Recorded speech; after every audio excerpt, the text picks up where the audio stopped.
ইয়া আইয়ুহাল্লাযীনা আমানুস্তাঈনু বিস-সাবরি ওয়াস-সালাহ ইন্নাল্লাহা মা'আস-সাবিরিন। আল্লাহর কাছে সাহায্য চাও, ধৈর্য আর নামাজ। ধৈর্য ধারণ বান্দার কাছে আমার আল্লাহ আছেন।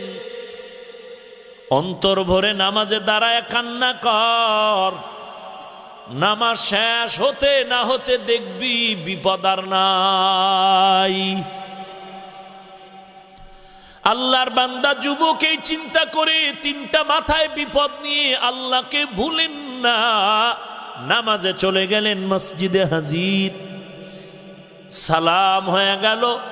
যুবক মসজিদের এক পার্শ্বে গিয়া চোখের পানি ছেড়ে কান্না করেন, ও আল্লাহ তুমি জানো আমি কত বড় গরিব, মানুষের বাড়ি কাজ না করলে আমার ঘরের চুলায় আগুন জ্বলে না। ও আল্লাহ তিনটা মহা বিপদ আমি মাথায় নিয়ে তোমাকে ভুলি নাই। মেহেরবানি করে আল্লাহ তুমিও আমাকে ভুলিও না।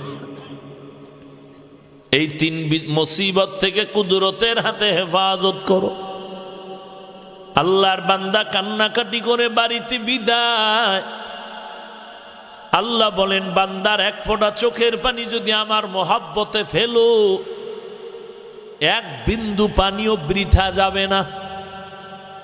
যুবক কান্নাকাটি করে বাড়িতে রওয়ানা।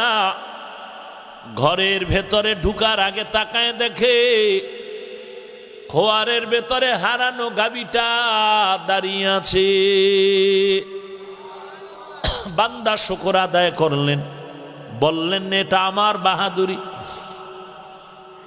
ঘরের মধ্যে ঢুকলেন, আসসালাম। ঘরের মধ্যে ঢুকে দেখে স্ত্রী রুটি বানাচ্ছে। সালাম দিয়ে শুকর আদায় করে কথা না বলে বের হয়ে দিলেন জমিনে দৌড়। আল্লাহর বান্দা জমিনে গিয়া তাকায় দেখে জমিনের মধ্যে পানি দ্বারা পুরা জমিনটা ভরপুর হয়ে আছে।